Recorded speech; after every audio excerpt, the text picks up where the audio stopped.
What is good? What is good? Welcome to a brand new episode of Drag the Lake. I'm your host, Andy Malfrino. With me, as always, the late, great Pat, the Grateful Dead George. Pat, I don't care how you're doing because we got to get to our fucking guest today. Yeah, dude, I'm razzing you right out of the gate, you son of a gun.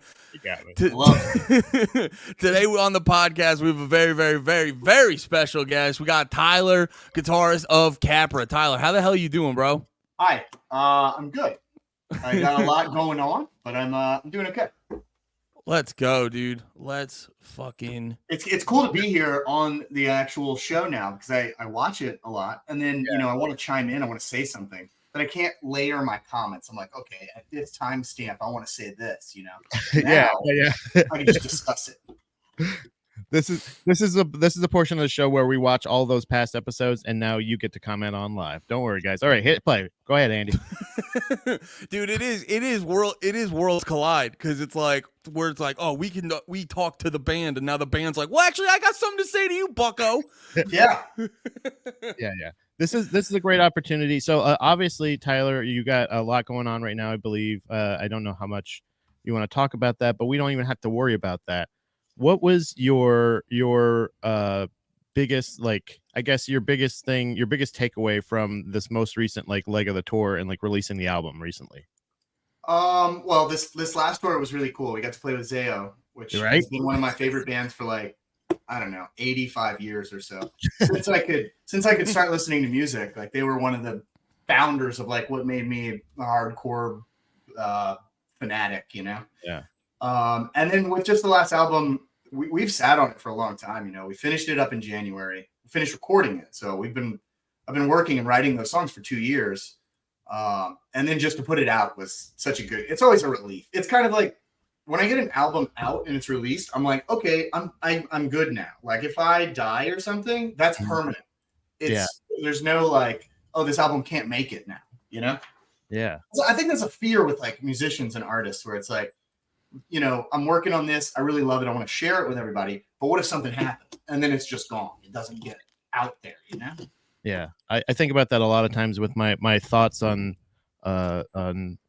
reality shows, and I feel like you can't relate with that too much as far as from the comedian side, but from a musician side, I could totally see you being like, oh, it sounds perfect, and then you're just like, and then never gets released or some it gets dark. You get to those deep existential moments where you're like, what if this never makes it out? It just gets buried and lost. So is that that's really interesting. Is that a big part that drives you where you're just writing you have this music in your head and you're like, I need to get this out of there. What's that? How does that feel in that moment? Well, I record a lot onto my phone. So even if I don't have a guitar, I'll hum stuff into my, audio recorder. And then later I'll go and I'll play it on guitar and translate it. So always the riffs are always there, but when it's when you write an entire song and everybody's inputs on it, then it gets to the point where it's you start to fear something will happen where this won't get out, it'll never get released or and that's why we do it. We do it to share it with everyone in the world. So is that how you, because me and Pat do stand-up comedy, so I'll be walking around and I'll have an opinion about something and I'll start thinking about it in my head and I'll start noticing I'm saying it like I'm telling a joke or something, and I go, oh, that could be a joke. Do you just walk around and in your head it's just are you just thinking riffs? Yeah. I there's just moments where I could be driving in silence, I could be walking in the grocery store, but you'll see I'll just kind of jamming, just thinking of melodies, riffs, stuff like that. But I mean, I do the joke one too. I'm not a comedian, but at some point I hope to be. That's my later when I'm done with music and I'm super old. I just want to be like a senile old dude doing stand-up comedy. Dude, that's what it is for artists now. Dude, every artist nowadays, no matter what it is, you absolutely are doing what you love. You love playing music, you want to do that, but you also have to have 2 or 3 backup loves for when that one either ends or you're I'm tired of it. I want to do combat sports commentary. I want to do stand-up comedy, and I would love to do radio. But it's you know what I mean? Those are all very much those are things that are it used to be, I feel hedging your bets, but now it's just no, it's just it's everybody's got to be a jack of all trades. Like everybody. That's true. I just want to do anything where I don't have to go to like a 9-to-5 job and sit in a cubicle and do normal, that would kill me. So They say do what you love. Nobody, I don't think, and this is no dig at anybody that works there, but I don't think anybody loves working at Target. No, I don't think everybody's like, fuck yes. Can't wait to get to Target today. Can't wait to fucking go Yeah. help somebody with the self-checkout because they don't let me check people out anymore. Whoa. Right. Yeah. It's like someone's just like, I don't like Target as much as I like khakis, and I just look great in them. It used to be like I had such a low bar for myself that my dream job was a job that I could wear shorts at. And then I was like, dishwasher. Dishwashers can wear shorts a lot of times. And I'm like, wait a minute, maybe I should set it a little higher. The dishes never stop, so Right. that's the problem with that. That's job security. Right. Exactly. True. Porcelain technician. That's what I used to call myself. Yeah, I like everything that's like out of the box and creative. Like I think my dream job when I was younger, I wanted to do voiceover work for like cartoons. So I learned how to do like all these voice, like from Family Guy and South Park and Beavis and Butthead and stuff. And I just wanted to create that character of doing some sort of voice work and things like that. And then I love comedy. I feel like I'm better at writing comedy. I don't think I could get up there and actually deliver it. I think that's the talent of comedy is like, being able to engage and grab the audience, keep them, involved. And that's tough.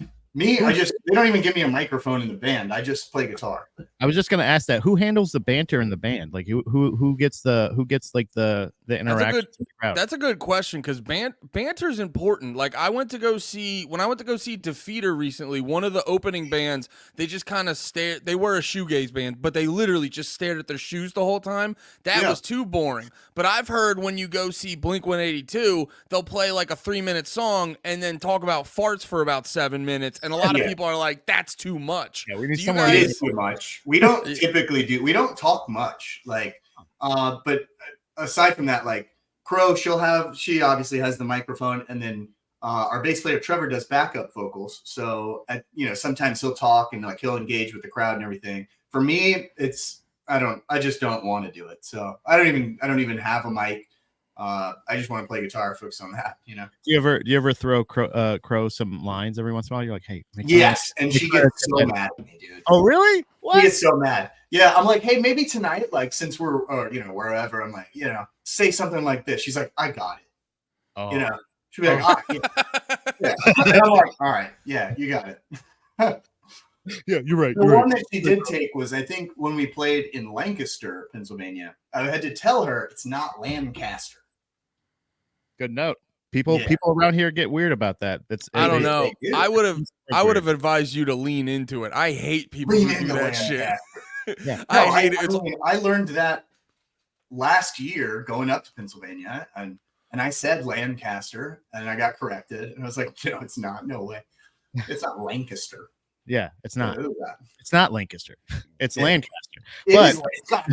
But like there's a road near me called it's spelled Progress Road, but it is pronounced, and you will be corrected here as well, Progress. Oh no, it's not. Like, now you're nitpicking. Oh yeah, those people are useless. That's crazy. It's a Target, Yeah. I love working at Target. Yeah. But yeah, sorry. I you're cut out a little bit at there. Well, what is it? What is it about? I guess, in my opinion, I guess the banter part of it. And sorry, I know you guys were both asking about how I felt about banter. So I as an admitted. Are you doing an example of bad banter? Is that what this is? Yeah, exactly. As somebody who loves banter, did I ever tell you about that Guttermouth thing when I tried to joke with them? They essentially asked me, like, go ahead, tell us to play. What song should we play next? Just tell us one of our songs. And I said, one of your songs. And then the lead singer pulled back the mic and he turned to the guitar player and he go, what did he say? And he said, you said to say one of our songs. So he said one of our songs. And he goes, oh.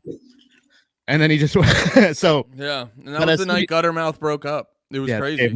But no, as Yeah. I love I'm somebody who loves no effects, and I feel like a lot of times where it can be entertain even though it is too much banter sometimes, it's still thought out. I feel like they write a lot of their stuff or think of them ahead of time, and I feel like it's almost like you get two shows sometimes if it's done right.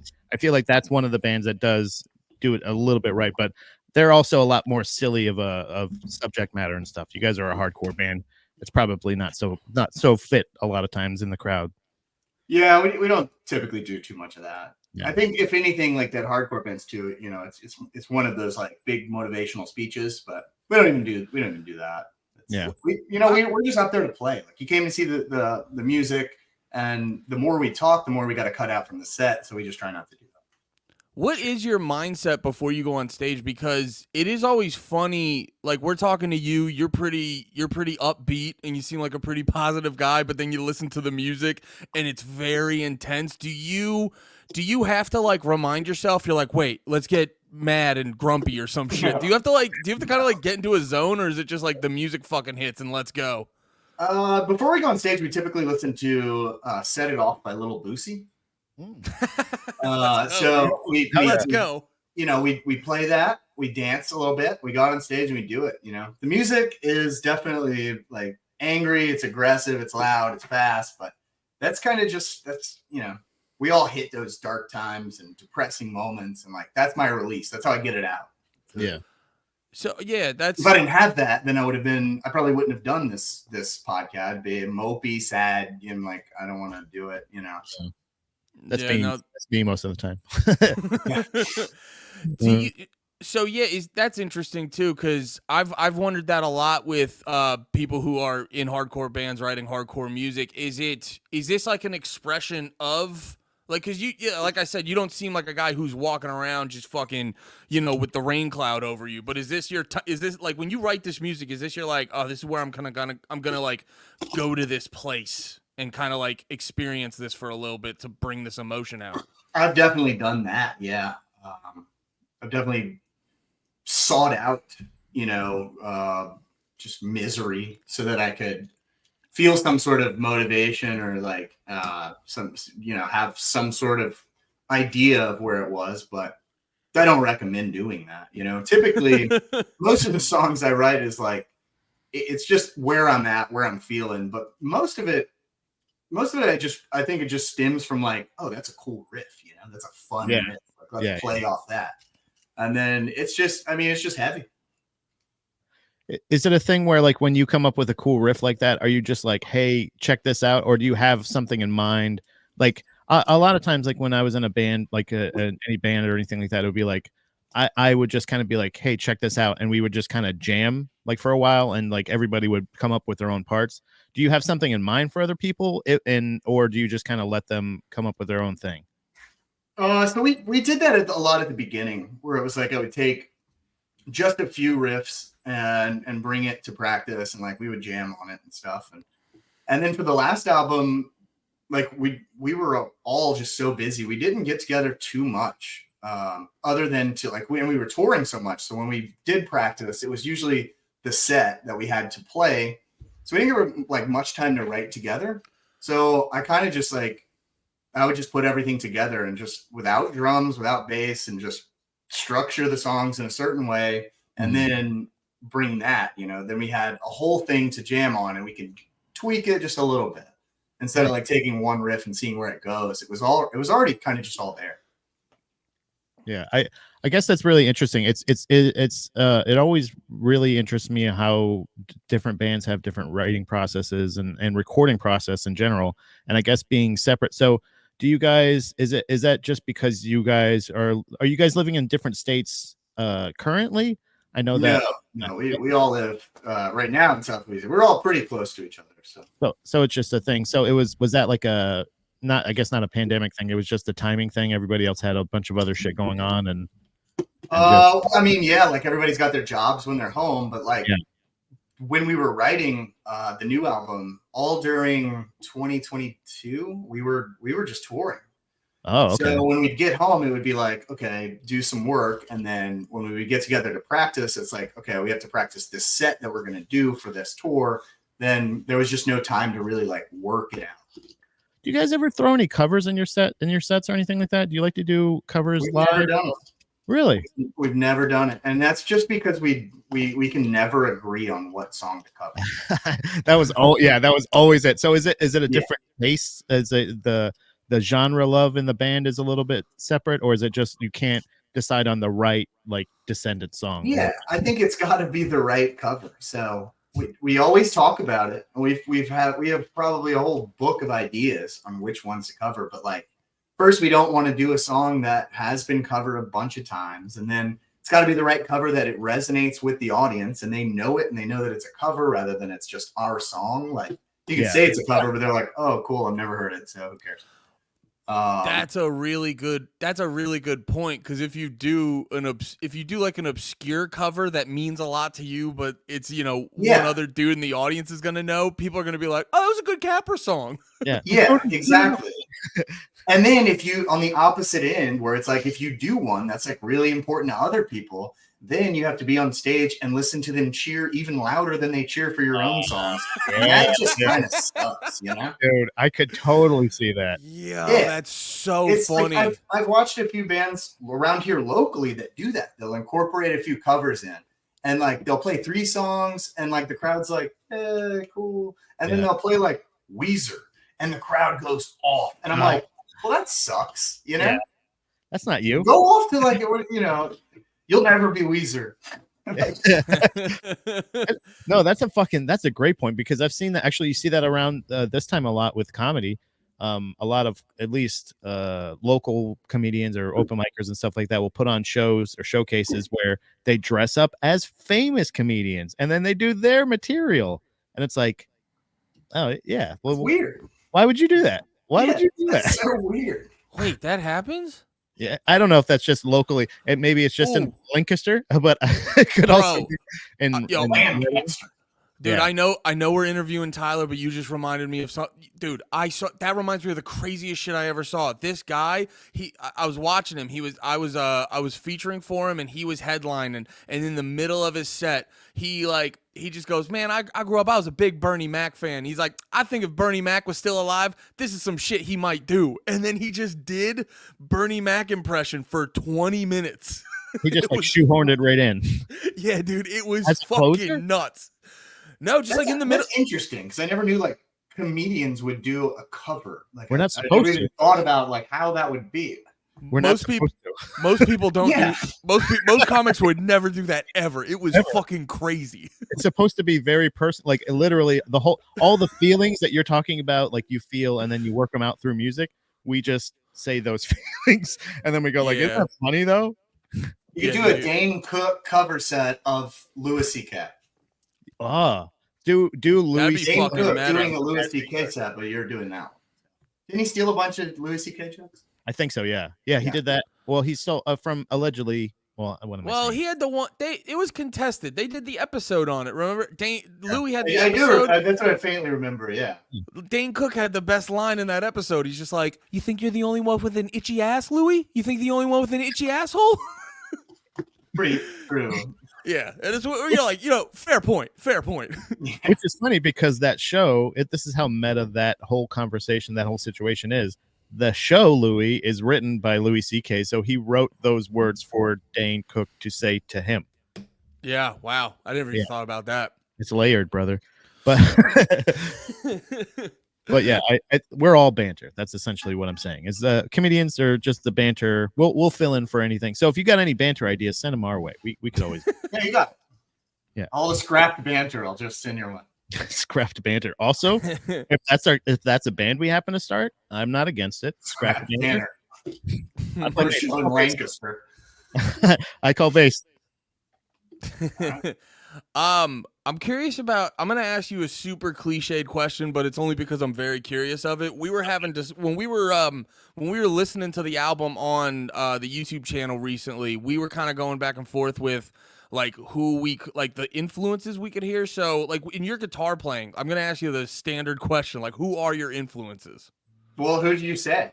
Well, when we were listening to it, our main our main thing we kept pointing out, we were like, oh, this is kind of what we wish Gutter Phenomenon would have sounded like. Yeah. Generally, like the guitar and stuff. Because Gutter Phenomenon, and we talk about Every Time I Die almost every fucking week. They're one of our favorite bands ever. But which one right there. Let's go. Let's go. Yeah, we fucking love Every Time I Die.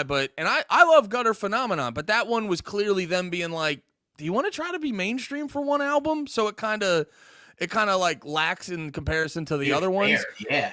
But at the same time, like even a bad Every Time I Die album's better than most fucking bands, if that makes any sense. I agree completely. Yeah. So was that I have the whole album, every album they've done like ranked, which top 3 I think rotates every now and then, but number 1 stays the same. Number 1's it's Hot Damn, and it always will be. But I think it's because it's the first one I've heard, and it's a little bit nostalgic for me. Dude, obviously we're fans too.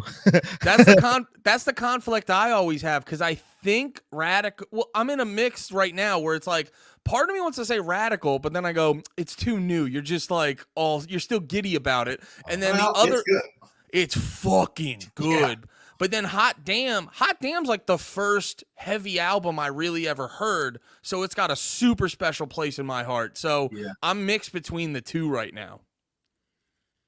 Dude, who are your? That was it. That was the influence guest for Guitar Stuff. Well, I would. Yeah, sorry. Go ahead, buddy. No, you go, Pat. Because mine was mainly like middle era. Every Time I Die. Yeah, I would say like I would say not only just Every Time I Die, but particularly Jordan Buckley. I would say out of the two, I would say nailed it. Yeah, that would be the one. But I would also say, and I just wanted to give. I was actually just chiming into my favorite Every Time I Die album. Was actually you guys didn't mention it. The Big Dirty. I feel like gets overlooked a lot, and it's perfect from start to finish. I think. But Jordan Buckley also.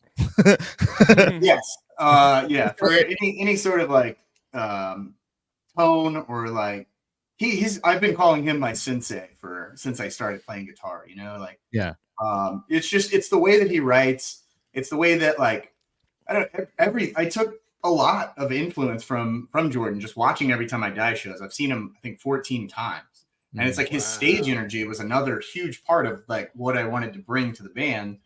I wanted us to just go. It's fun watching people, run around and be crazy. And then like just certain things that he said before where it's like, we do that. And like, if we mess up at a show, like who cares? You didn't come to hear the album. Like, and it shouldn't be perfect.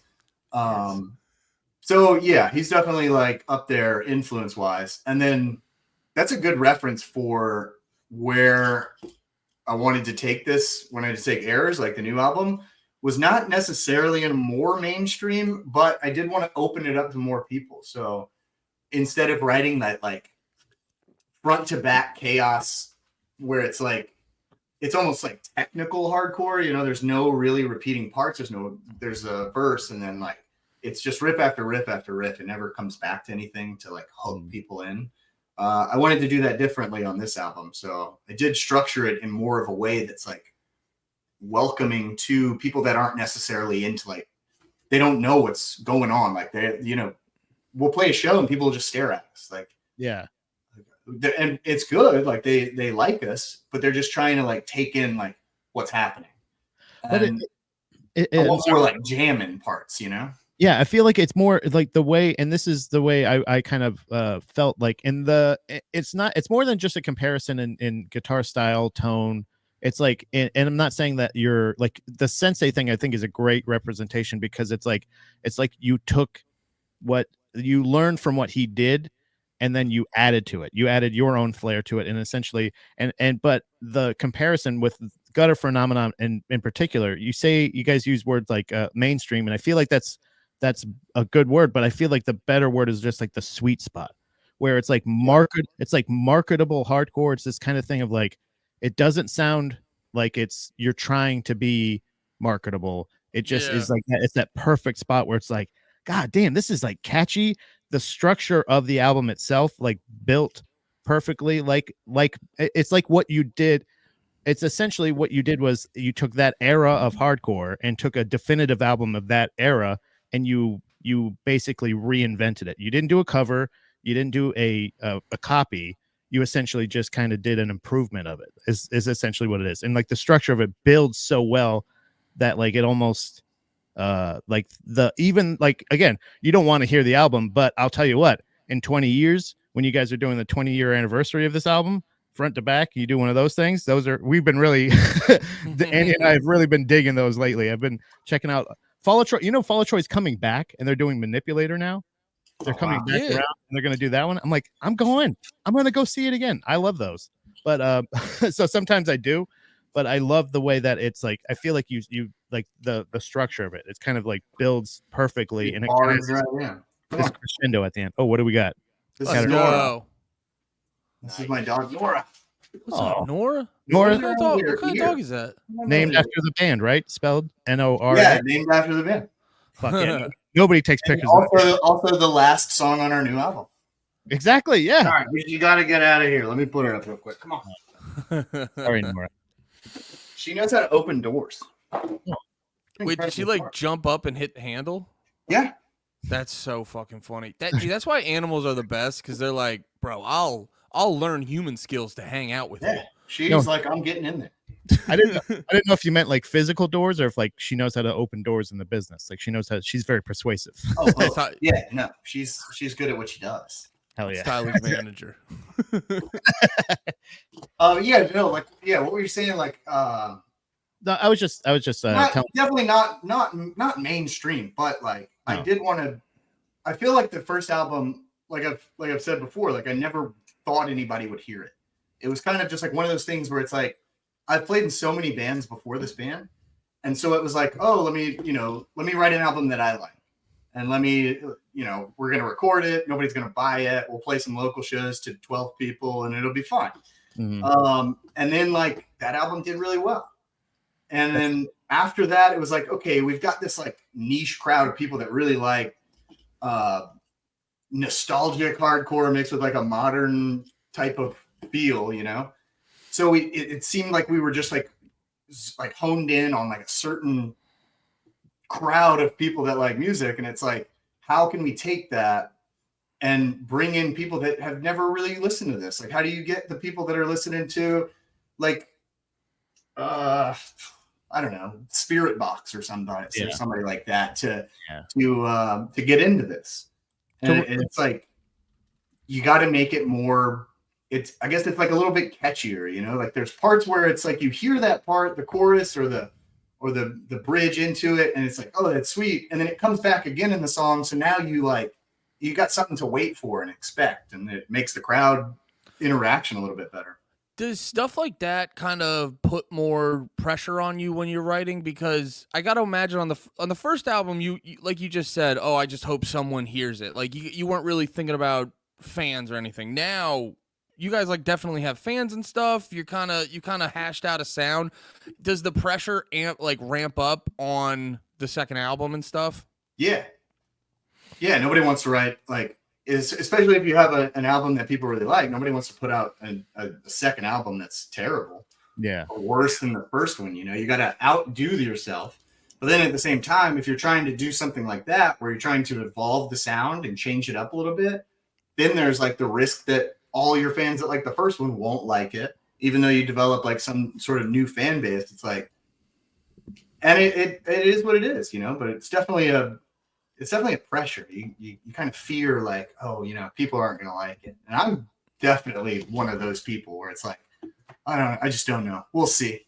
So when you listen to it, like when you're like putting together an album or like you're as a band, you're all deciding like it's ready to go. Like how often do you listen to your own music? Like, do you like, because that would be a thing with me, would be like, I would be really upset if like it was a bad recording or if it like didn't sound good or if I fucked up or something or anything like that. But anytime like when I was writing music, stuff like that, like I kind of like, and maybe this is why I'm podcasting and not in a band anymore, but I really didn't give a shit what people thought of my music. I was like, I really think this sounds awesome. This sounds like music I listen to. Kind of like, it's weird. Like, do you ever like get tired of listening to your own music, or do you get tired of like? Of course. You know what I mean? Like, yeah, I mean, as soon as it's out, like I don't really listen to it anymore at all. No.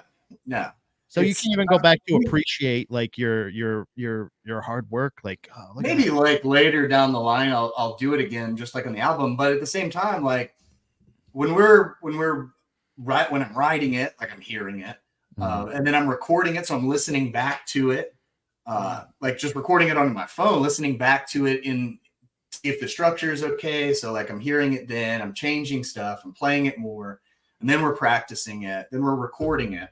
Yeah. And then after that, it's like we still have to play it. Like we have to go out so many shows per year and play those songs. So I'm hearing it, maybe just not the studio version.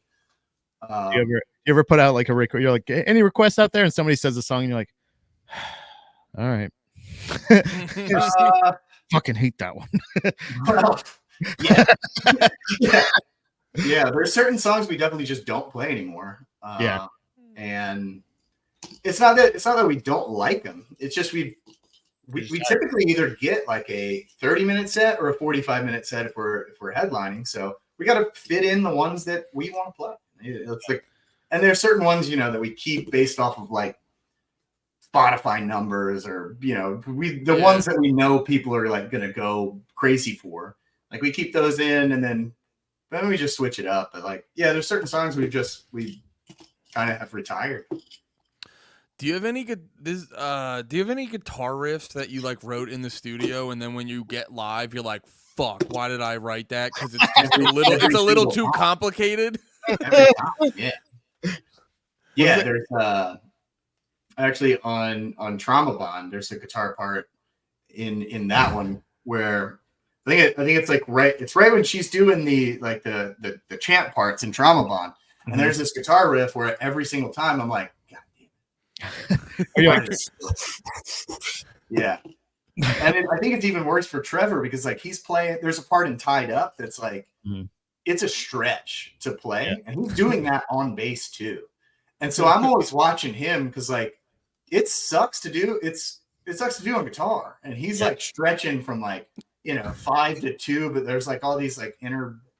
I don't know, it's crazy.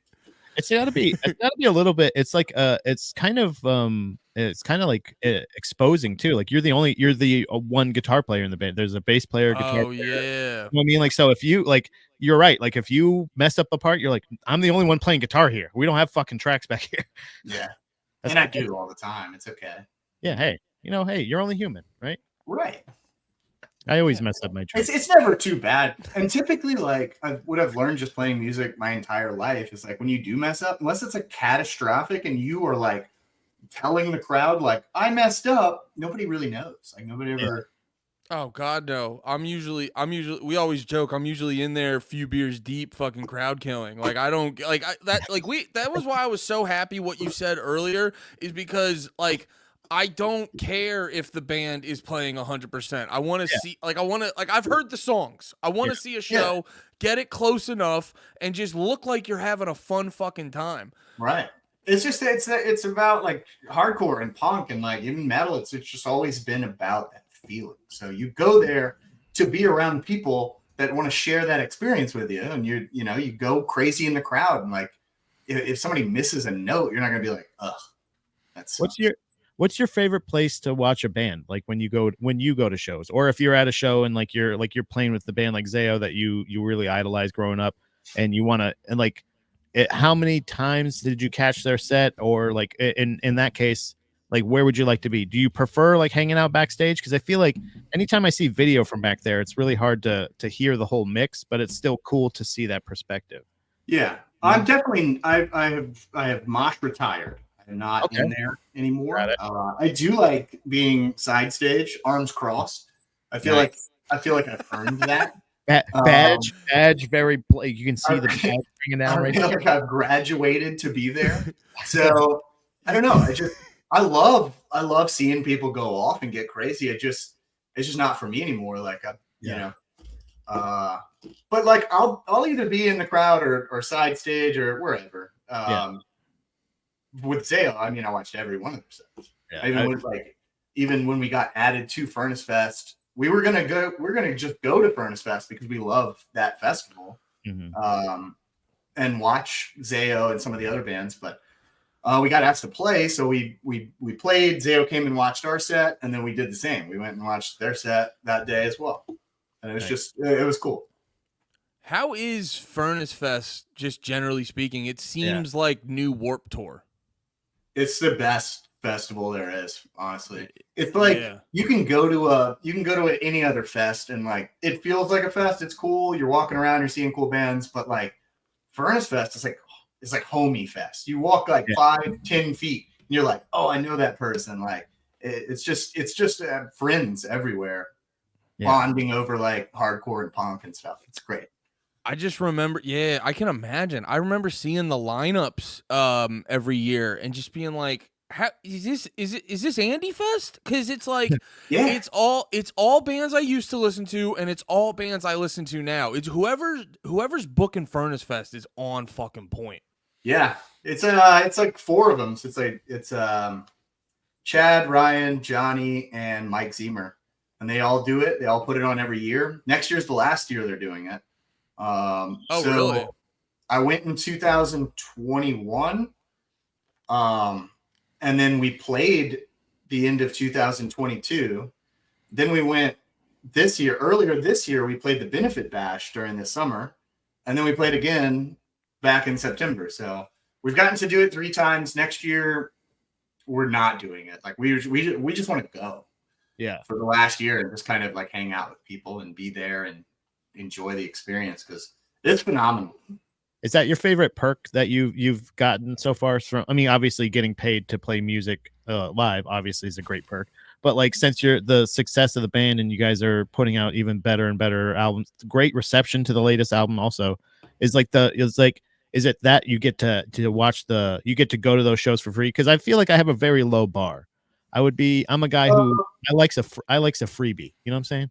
Yeah. We don't typically if we're not playing, we don't typically get to go for free. But really, yeah. I mean, sometimes it happens that way sometimes. That's horseshit. Do they know who the fuck you are?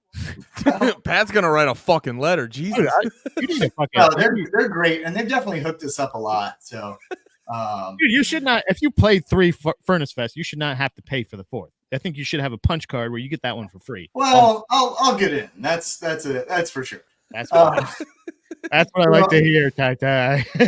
We don't really go around being like, we're going for free, but it's like, we do what we can for them, and they've done they've done a lot for us as well. So. Tyler, I think you should really approach it with this attitude Pat's having. Just really walk around like your shit don't stink, man. It'll get you far. Listen to me. I'm in my attic right now. Listen. I do sometimes, and typically when I get into that mindset, like I fail miserably. So I'm the charmer of the band. Usually, like when we get like a hotel or something, I'll be like, I'm getting us late checkout till like 2 p.m. We're gonna have all these perks and stuff, and I do it every time. But like we played Louder Than Life recently, and Limp Bizkit was playing, and I was like, "Whoa, we get to see Limp Bizkit!" But I was like, "Dude, I'm getting on stage, and I'm going to stand next to Les Borland so that we can have eye contact, and he can know that I exist." I'm going to try. They had like a closed stage set, but I tried like 4 times to get up there. This one security guard, she was standing by the stairs. She was very good at her job. Yeah. And like I tried going up, like acting like I was in a hurry. I was like, I'm supposed to be up there. They're waiting on me. And she was like, nah, get out of here. I'm Steve Borland. I'm Wes's brother. I gotta get exactly. I tried so hard. Oh man. I saw some guys coming with like headsets and stuff. I couldn't get a headset, but like I tried to like blend in with them and like walk up like because they were getting out. I mean, they were like fast workers, but I gotta bring a headset with me next time. Gotta get one of these inner ear monitors. Can't hear you. Like, where it's like curly down the side. If you have one of those, you'll look fucking locked in. Yeah, I hate those things. By the way, I was thinking about it in a gas station yesterday. This guy had his little Bluetooth headset in, and he was just talking, like very loud. And then there was one moment where like he was at the register in front of me, and there was another guy, and they weren't together. And he was like looking at that guy speaking. And the guy's like, "What are you doing? What are you talking about?" And he's like, "Oh, yeah. I hate it." I know Yeah. exactly what you're talking about. It's when people have their Bluetooth in. Anytime they have their Bluetooth in, it reverses their polite meter. They're always they say the rude part out loud. They're like, "No, I'm just in Starbucks." And then when they apologize to you, that's when they're quiet. They go, "I'm sorry. I'm sorry." Holy shit, like, that is who do you think that's you are talking to me? I'm on the phone. Yeah, I that's dealt with that. exactly what happens. It's fucking crazy. You just reverse it like a fucking battery. And There's- a lot of times I just speak louder to them. It happened all the time when I worked at Starbucks at the drive-thru, and they go, "I'm sorry." I go, "No problem. Here's your drink." You gotta coffee. I know you're late, but it doesn't matter. Here's your coffee. You stop for you gotta coffee. Pat, you got to embarrass them over the phone. You just got to real loud go, "All right, sir, here's your cup of piss." Here's your hemorrhoid cream and your cum. I'm gonna start responding to people that I clearly know are on the phone, and then when they tell me they're on the phone, I'm gonna tell them I'm on the phone. Yeah. Well, what are you talking about? It's one of those it's one of those products where I feel like it just brings out a sense of self-importance, and people think they're awesome because they have that. Yeah. Dude, Bluetooth people never change. Like you need a shift in energy that we know you're on a call. They never change it. No, I'm just podcasting. Oh yeah, this one's a Bluetooth. What were you guys talking about? What were you guys saying? We were on the phone. That's for your other podcast? My wife. No, dude, no, it's still tie. Yeah. Okay. All right. Dude, sorry. I'm all your guys. All right, let's get started. When you guys that's my most recent like Larry David moment. Yeah. I hate those people. Dude, I get it. I was trying to think of I've had a few of those where like you look at like there's a little action that they do and you go like, "Oh, you're the worst person that's ever existed." Like you can just extrapolate from that. Yeah. I didn't realize how much I didn't like you before. Yeah. I had no idea, but it turns out I guess we are arch enemies. I had no idea that you were my arch fucking enemy and you're standing right in front of me at Circle K, you fuck. Sorry, I went there. Are you guys going out when are you guys going out on tour for the album? So we were gonna do something in like November and December, but it's like, why? You know, why? Yeah, why do that around the holiday? It's cold. Yeah. We got to drive. Like if we would do anything, it would be West Coast, and then it's like driving those routes, and then it's gonna be icy roads, and like people are on holiday, and so we've pushed it back pretty far. We are leaving for a tour on Tuesday or Wednesday morning. Just the small run doing the Dia de los Deftones. I saw that, and then coming back, and then really it just gives us some time off from touring because we've been really at it all of this year, and we have a lot planned for next year.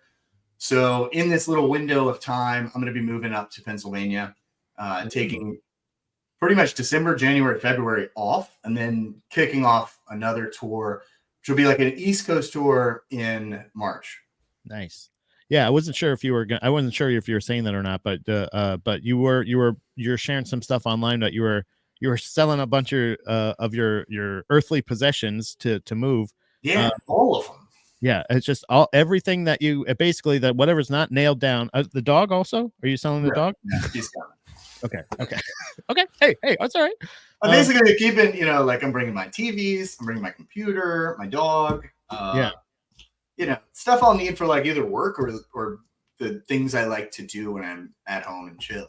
Did you grow up in Louisiana, or is this going to be the first northern state that you reside in for a regular amount of time? I grew up here. I've lived all over the South. I've moved a lot and lived in different states, but this is definitely my first northern experience. So I got to get a new wardrobe. It's cold.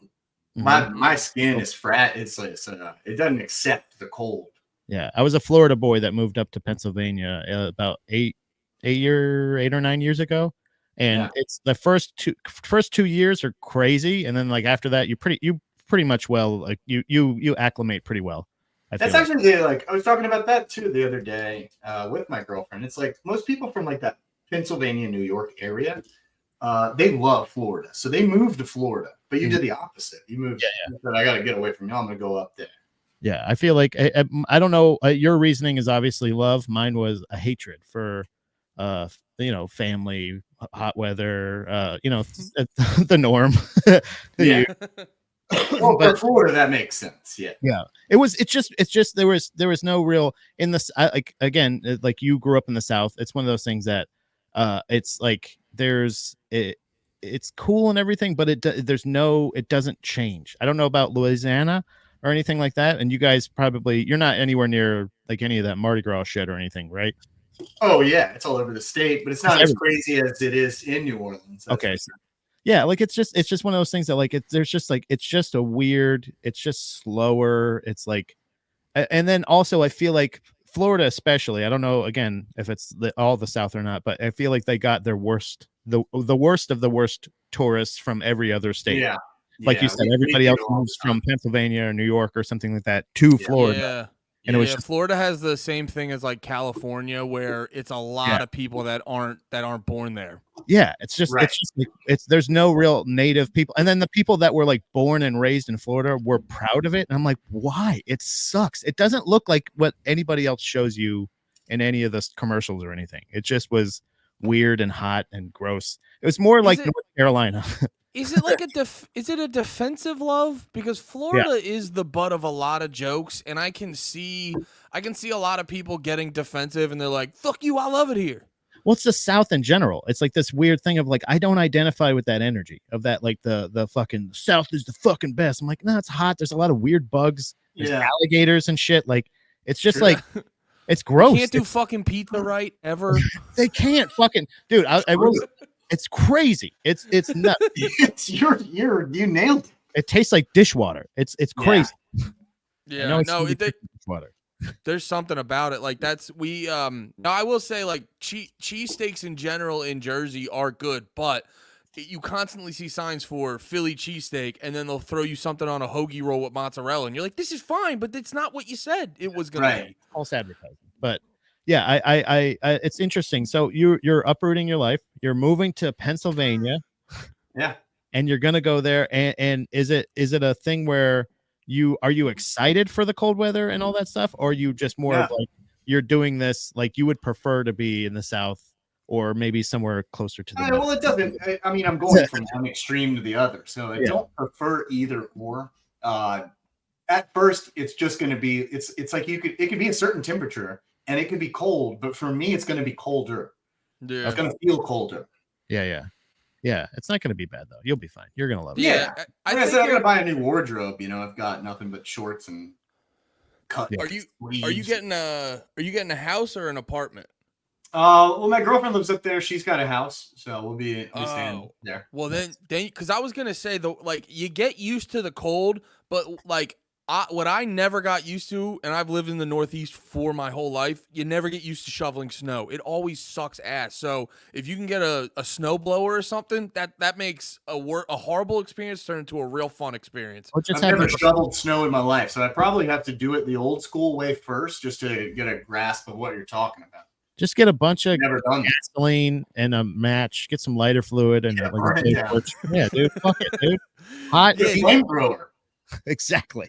Get flamethrower, turn the fucking street into a hockey rink, and let them figure it out. Listen to Oh, that would be sick. listen to the Florida guy and how to shovel your snow. That is the most Florida way to shovel snow. Get a flamethrower. First, light your cigarette. All right, now go ahead and Yeah, it'll be. I'm looking forward to it. It'll be a fun experience, and it just at this point, like where we are musically too, it doesn't matter, where I am. So yeah, I guess that was probably the realization probably after this last album where you said if you guys are writing a lot of it or you're coming up with your parts a lot like separately, why not just if you can already do that and then you can plan rehearsals, you can plan tours and shit like that. It's not like Right. and a lot of times. So would you just send the audio tracks over to the other people and they would do their things at home or was it they would get a grasp for it, and that's probably how they'll do it going forward. Yeah. But yeah, I'm always sending them audio and just things that I'm writing, working on. So it'll probably work out like that, and then I'll go down. All I got to do is fly down a week or two before a tour or before just to work on stuff. Makes it easier for me rather than like being at home, having a job and then going on tour, but then also going to Pennsylvania to see her. And it's just like, it became a lot of just being away from home. So Yeah. So that's probably going to give you a little bit more mental clarity, a little bit more peacefulness when you're back home. Make home feel a little bit more like home too. Yeah. I think when we got back, it was when we got back from Europe. That was like the kicker. That was when it was like, all right, it's happening. Because that was just too much being. It was great being out there, but like we were there for too long, you know? Yeah. Yeah. Yeah. It feels like one day in Europe feels like 2 days in America. So that's probably because of the time change. Yeah, it's just a different world, you know? Yeah. And it is tough, like being that far into the future and trying to communicate with people that are in the States. Yeah, it's like you literally are in a different time zone where you're like in a different time completely. Where you're just like, hey, what's going on? I'm like, I was fucking sleeping. What are you talking about? It's fucking 4 o'clock in the afternoon, you idiot. Yeah. And you're just like, no, it's not. Well, she would be getting off work, and I'd be like, all right, well, it's like 2 a.m. here. Yeah. So like, gotta go. Yeah, and like she would be like, all right, just waking up. I'll be like, I got a sound check now. And yeah. I gotta go fucking jump around and shit. Yeah. Yeah, I can see that being crazy. But I mean, now look, I'll be closer, and we can go on. I know we talked a little bit about doing a Bigfoot hunt. Yes, Andy, like an excursion. You doing a Bigfoot hunt? Sorry, well, if we're gonna do a moose hunt. Yeah, we're doing moose hunt. We're doing cryptid. We're Tai and I, or we got a soft elevator pitch right now. We're gonna send it over to any kind of production companies that are willing to fund this.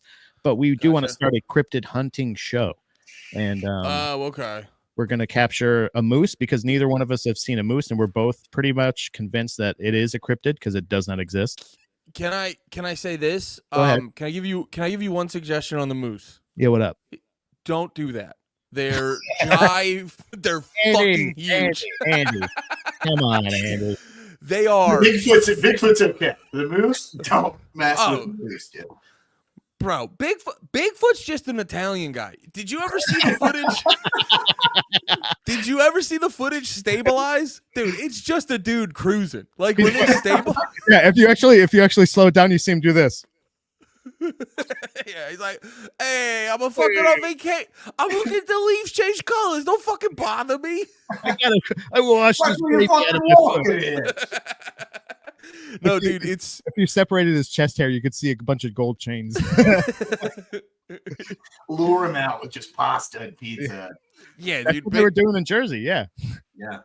Yeah, Bigfoot, we could get him, with a good plate of gabagool, but moose. What's the cryptid of Pennsylvania? I think it's I want to say it was. I'm going back to Florida for some reason. I'm thinking they have it's the albino Bigfoot. It's the albino Yeti. That makes sense. Dude, I remember. I think it's in Altoona, Pennsylvania, if I remember correctly. God damn, dude, I don't fucking know anything about American history, but I know that I have looked this up before, and there is an albino Yeti alleged to be about an hour and 40 minutes or so from my house, and I have yet in Carbondale, Pennsylvania. I think that's where it is. How advanced do you think? So Bigfoot's been around for a long time. How advanced do you think Bigfoot is? Like, do you think he has the ability to get on Wi-Fi, the internet? Do you think like he would at this point know where people are saying he is, and he's like, I'm out. I'm gonna go somewhere else now. He's probably got like a Ted Kaczynski vibe. He knows about it, but he doesn't want to deal with it. Yeah, he has a very safe fear. That's why he's in the woods. He's a very rational fear of technology. It would suck to find Bigfoot. You're right there, and he like turns around and looks at you, and he's like, You're like, oh, okay. And you just fall for it. You're like, wait a minute. And then he's gone. Like, you walk up to Bigfoot's just like, yeah.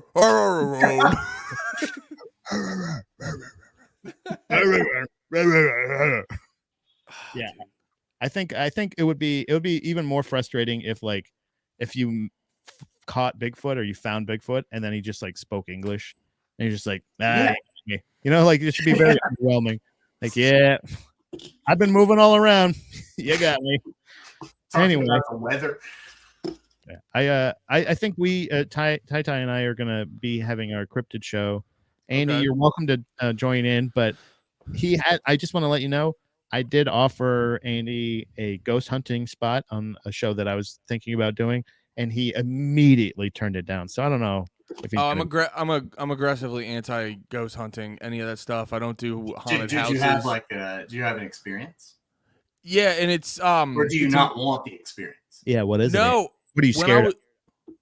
horror movies when I was a kid, every horror movie got me every single time. And, Oh, like so you're just scared of ghosts.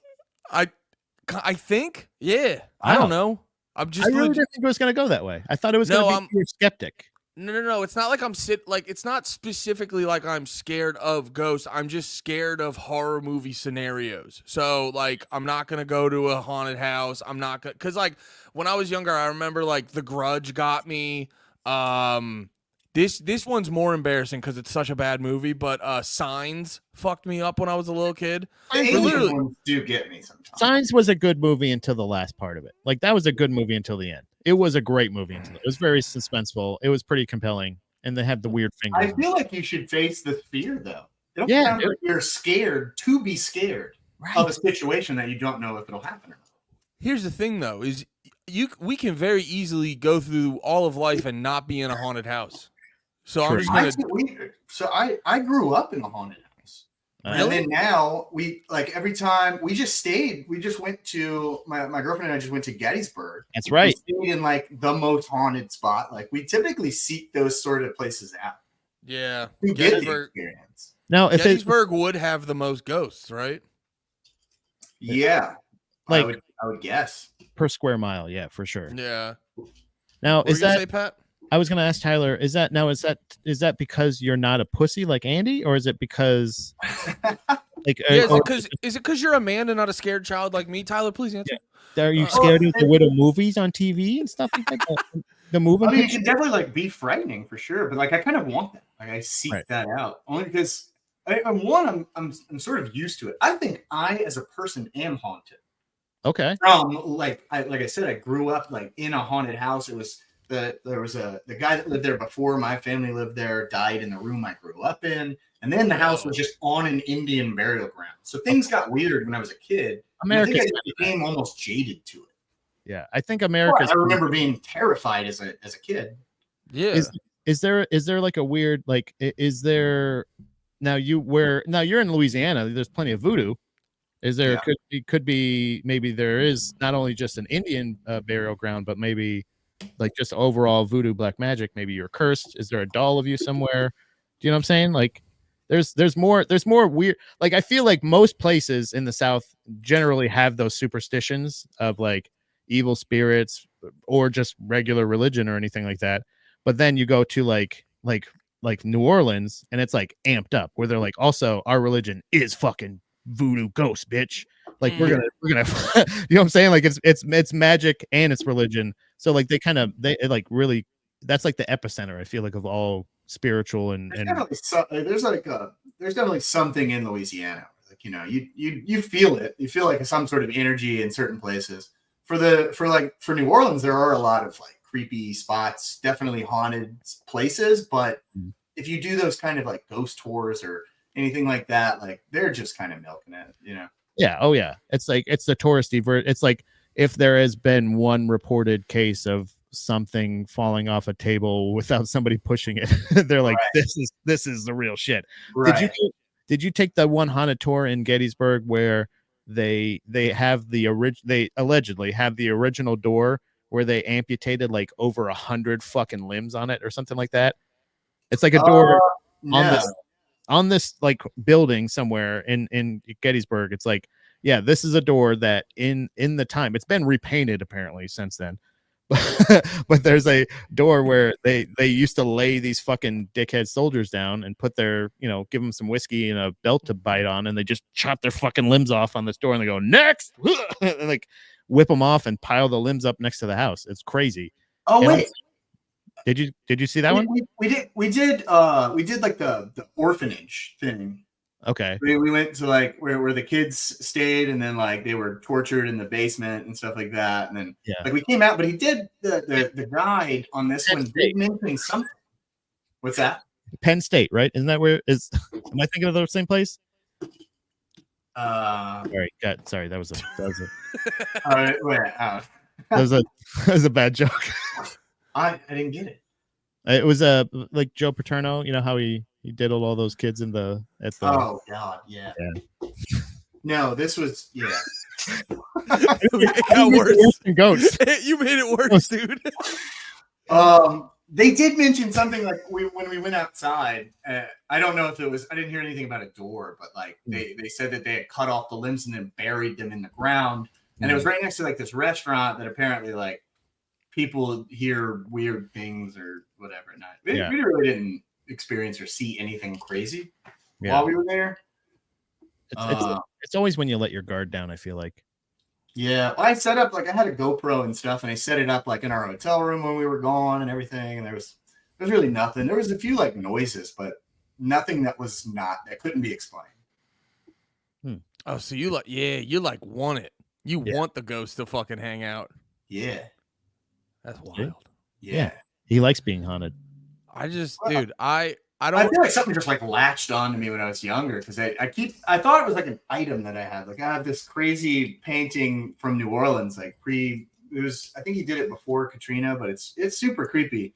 And I thought that might have some sort of like energy to it because everywhere I bring it, weird stuff just kind of happens. But I think it's just me at this point because it's not like latch, but it's not like an evil spirit or anything. No, it's just like a little mischievous little dickhead spirit, like somebody just messing with you this whole time. Things will go missing, like even in this house. Like this house is like too new for anything to have gone down, but like sometimes like doors will just open, and like I'll hear just like sounds and things will fall. Nothing there. But is it are you going to try to sell that painting, or are you going to bring it to Pennsylvania? Oh well, there was actually two, and one of them is already in Pennsylvania. Oh shit! It's like a 2-part thing, and I was like, "Oh, like it must be these." So I sent my girlfriend one of them, and I was like, "Oh, naturally, if anything like happens, we've separated them from each other now." So, but now they're coming back together. So we'll see what happens when that, Oh yeah. Has she experienced anything since you sent her that photo or the? She hasn't set it up. It's rolled up in a closet because I don't think she wants to put it up. But... She's a real Andy, huh? No, she likes it too. I think it's just she just doesn't want to.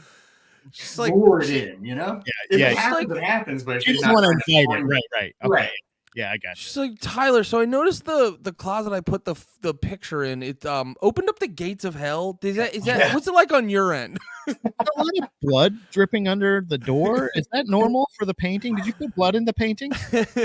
So this has been fucking great. We won't keep you much longer, but I do want to go real quick back before we get out of here to some cliched questions because I do enjoy cliched questions. The only two, Pat, if you have any, I definitely want you to ask them. But my only thing would be is I always love asking, like, if you could pick a couple albums that you are like, I need people to listen to, like, what are those albums? And then what are those bands? Like, if there's bands that you're like, not enough people listen to them, who are those bands? What are those albums? Currently for me, it's the newest Mind Force album. Actually, all Mind Force albums. I love that band. And more people should definitely listen to it. I just got to see them at Furnace Fest recently, and very good band. Incendiary, they're another one. I just got into them. They're fucking amazing. So good. Those are two bands that I feel like they keep writing the same albums over and over, but it's like cool. It's okay.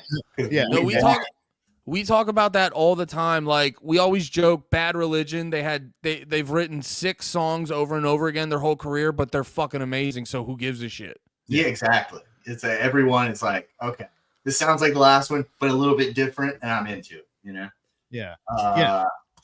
I'm trying not to name bands that I just feel like people might already be super into. So to take it like down a level, like there's this band from Birmingham, Alabama. Well, 2 bands from Birmingham. One is called Gutter, and the other is Stay Lost. They're very good. Johnny Booth from Long Island. Still Here. They're from somewhere in Tennessee. You got Brat from New Orleans. Yeah. I don't know. Honestly, there's so many good like underground hardcore punk bands right now that it's pretty awesome Yeah. to see how like that's just like popped off. I think we can thank Knocked Loose for like the resurgence of hardcore. You know, I think it brought it back in a way. Yeah, I don't know. How would you feel if next year, let's just say, because we've talked about this a couple of times with bands in the past, if Capra is up for Grammy nominations? Well, Don't let. I mean, come on, man. Like I'm a Grammy. Well, yeah, here, let's give them. You didn't give them the. Let's give them the context. Is like we've been seeing bands like Jesus Piece. Yeah, well, Jesus Piece, Knock Loose. They've been up for. There's another one. They're so good. Yeah. Oh, dude, Jesus Piece is they're one of my favorite bands right now. But yeah, these bands have been up. They've been doing stuff to get like Grammy consideration, and it's been kind of interesting. Like, how do you feel about like more hardcore bands trying to go into that space and stuff like that? I think it's weird, first of all, to just like try to go for that. Yeah. To shoot for it, you know, like if it happens, that's cool. There's also like just in my brain is just screaming like, who cares? Right. Yeah. I feel like your face is kind of saying it all. Like that response is kind of like how we're like when we hear something like, oh, Knock Loose is up for Grammy consideration or Jesus Piece. It's like this kind of like, that's cool. Okay. Yeah, it's like it came with like happens. Okay, if it came with like a lifetime of free pizza or something, I'm going for it, you know, like. But like, what is a Grammy gonna do for me? Even if I get nominated for it and don't win, I think that's cool. Like you could always be like, yeah, we were nominated for a Grammy, but it seems like just a way to brag or humble brag or I don't know. Yeah, I support it in the sense that I can see if you get a Grammy long term, it probably means more money for you over the long term and stuff. But just by the sheer accolades, I am in that similar camp where I'm like, yeah, who cares? They don't really. I don't know. For me, ever since they gave Macklemore the album of the year over Kendrick, I'm like, oh, these guys don't matter. Who cares? Yeah. Well, as somebody that's been in the music industry for ever, I don't think there is a certain thing you can do where it will mean more money, you know? Really? Okay. Like you could even get a Grammy and be like, I still don't know. I'm going to pay my bills. How much does a Grammy worth? You know, can I sell that? Yeah. like melt it down, like actually use it. Yeah. What's the precious? Yeah, I don't know. That's not. I think it would be cool. Obviously, I would be like, oh wow, you know, I'm honored, but also it would be weird because it would just be like, what? That's fair. Yeah. And then is there like a category even for like hardcore or I think you could put it into rock or hard rock. It would have to be. I think they have metal, right? Yeah, metal. Yeah, they have. It would have to be metal. Metal, yeah. Okay. But if it's it'd be fine. It'd be fine. We did get one question from the chat. I am curious about my this. parents would be stoked. That would be about it, I think. Yeah. They would tell everyone. And we would be too, by the way. If you won, it would be like one of those things of like, hey, look at that. Fuck yeah. We were right. Yeah. Indication. How much can I sell this for now? It's the question from the chat was, what are your favorite tour snacks? So like when you're out on tour, what's like your go-to when you're on the long ride? And do you do a lot of comfort eating? Like I know for me, if I'm doing a lot of driving for stand-up, I like to grab some Twizzlers so I can feel like a happy boy for a second until my blood sugar drops. Yeah, I mean, we pretty much frequent gas stations and stuff like that. Like we have a ranking system of those as well. We're currently like we're a Loves band. We love Loves. Nice. So the heart in the sky. When we see it, I actually have a tech deck right here. That just show you. It's with the Loves, Capra and the Loves logo. Oh, that's awesome. Can I say real quick that might be the most specific thing I've ever seen is the Capra Loves tech deck. Yeah, we were gonna do it on shirts, and then like. We had the design and the mock-up and everything, and like I'm not saying like we're the first. Like there's been bands that have done it, you know, but like we had the mock-up and the design ready, and we were gonna do it right after Furnace Fest of this year, and then we saw on Better Lovers story they posted the Better Lovers with the Loves thing as the shirt. We were like, damn, that's brutal. I'm gonna have to buy one of those too. Yeah, they're cool. Shoot me that. So yeah, obviously, like, Bucky's would be at the top, Nice. and Yeah. then you've got Love's, Oh. and then I don't know how y'all separate the Wawa and the Sheets. We're a Wawa family here. Or yeah, I like Wawa more too. Yeah. I like both. Sheets is my go-to when I'm hungover, but I am more Wawa. Okay, cool. Yeah. So those are good for the north, and then like as far as like snacks go, we just go with whatever there is, like sandwiches, gas station sandwiches. I'm a Snickers guy. Like I love at night. I love to have a Snickers. I'm the one driving at night, so I grab a Snickers. We do waters, energy drinks. Jeremy loves glizzies, hot dogs from Love's. That dude can put them down. Hell yeah. I like to hear that. I love eating brunch at 7-Eleven. And it's just basically me eating hot dogs at 10:30. Yeah. I've been the reason they put the signs up before where they're like, and you bring your own champagne for the mimosas. You're like, sir, you can't drink in this 7-Eleven. Girl brunch. I feel like that's what tour is, though. It's just constant snacking. It's just it's however long you're on tour, that's how long you snack for. It's something I realized when like I was like when I was like doing a lot more touring, like doing like brewery and winery comedy tours a lot of times, is like when I'm out traveling and stuff, I get into vacation eating mode where I'm like, this is fun eating. I can do fun eating. And it's just like, no, Pat, this is supposed to be kind of work part 2, but I'm always like, yeah, fucking glizzies and fucking fried chicken and shit like that. It's awesome. I also, Pennsylvania, you're going to learn, has a weird categorization of eating gas stations. There's Rudders, there's Sheets. Oh, I already know. Like it's already crazy when I do go up there because it'll be like 11 o'clock. I'm like, oh, I want to DoorDash something, and it's just gas stations. Everybody's closed at like 10, which is the opposite of down here. Everything stays open. So you have so many restaurant opportunities, but it's usually like if you don't get it by 10, it's either Wawa or Sheets, Yeah. Or dude, that's what people outside of PA don't get the love for Wawa and Sheets. They're like, it's just a fucking gas station with sandwiches. And I'm like, no, dude. When you're hanging out and you guys are fucked up cause like a lot like where I grew up, 8 p.m., most of the shit's closed. Yeah. So it's like you gotta get yourself to fucking Wawa Sheets, and when you're fucked up, you get there and it's fucking heaven. And I will say it's decent if you need to get lunch that's not complete dog shit too. It's really not bad. It's not bad. Pretty enjoyable, actually. I had their pizza recently. They gave me a free sample. It's not. Is they good? Let's get a pizza review. It's pretty good. Hey guys, are we going to fucking Wawa now? Are we? Yeah. You guys just want to go to? I already had dinner, but I'll have fucking second dinner with you. I'm a huge pizza guy. Like everybody knows, I will eat it every day for the rest of my life. And yeah, I'm excited to go up north because that is where the best pizza is.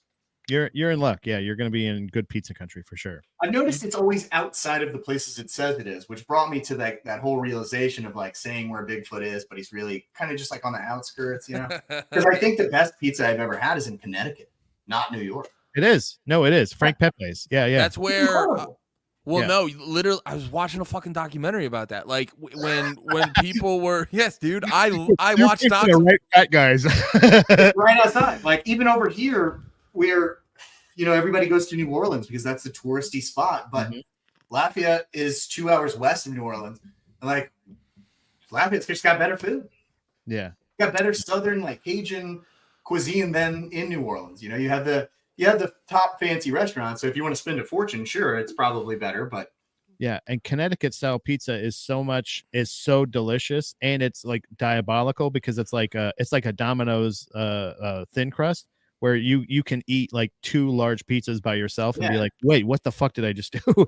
I will say this though, because Connecticut versus New York is a different type. It's a different type because, and they're both great because like New York, you're thinking of the traditional, like you get a big ass slice. That's not what Connecticut is. Well, Connecticut's Connecticut's like, more like the Neapolitan. yeah, but I it's forget what it's. You have all your different. But what I'm saying is, it's just underrated pizza. yeah, a lot of people don't know about it. Like if you tell them Connecticut's got bomb ass pizza, people are gonna look at you confused. What are you talking about? You know, Yeah, it's great. you usually have like the two, or you have like either like New York style or Chicago style, but there's so many other kinds of pizza that are like, I'm a big Detroit style fan. I love it. I love the Sicilian thick crust. I love it. I love that grandma pizza's got me. Like you give me a corner of a grandma pizza, I'll give you a big old kiss on the lips. I don't give a shit. I fucking love grandma pizza right now, dude. I don't know what I'm talking about. My biggest How regret. am I this hungry? I literally did eat chicken wings right before this. My biggest regret, dude, when I was doing shows down in Kentucky, I think it was Kentucky. I saw a sign. They were like Kentucky style pizza, and I go, "What? What's that? The fuck is that?" And like, dude. Yeah, we ended up going to get like barbecue or something. But I remember talking to my buddy, like, "Bro, I gotta know what the fuck Kentucky pizza is." Yeah, that would intrigue me. That would intrigue the fuck out of me. So what was it? Did you get it? No, we ended up getting we ended up getting like fried chicken and shit because like that was that makes sense. Yeah. But well, because Kentucky. Yeah, you can't do a bang bang. You gotta get pizza. You got to do a bang bang, dude. You got to go pizza and chicken. I didn't have control over I didn't have control over spending money. I was really I would imagine they would do it some sort of way where they do incorporate fried chicken on pizza, which sounds incredible. Yeah, I think honestly, if anything, Andy, one of us needs to get headlining so they can take the other one on tour with them. Or Tyler, if you need a merch manager or dual merch managers, I mean, we're here. You're a snack guy. I want to incorporate comedy into the shows. We could do the banter. We could be banter. We could do like a mystery science theater of the show. That would be cool. Yeah. From the crowd. We'll just go like, this song's cool.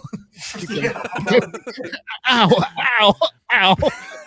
Dude, has nobody done that yet? Where they've brought the a real Beavis and Butthead type situation where they do that? If we could just get two lawn chairs and sit them at the front of the stage, but with our backs to the audience, and we'll just sit there and watch you guys up close and do that. Yeah, exactly. You got it, Andy. Like commentary. You see like commentary during the show. Yeah. Oh, that part was cool. Oh, they clearly messed that part up. Yeah. Oh, he missed another note. Yep.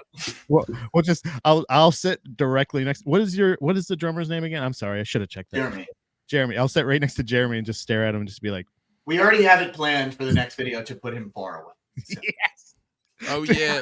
We got right into the interview. We never even talk about how this happened. We were we were being overly critical fucking music reviewer dickheads. Yeah, and then wannabes essentially. Yeah. We're just like great. Yeah, we all loved it.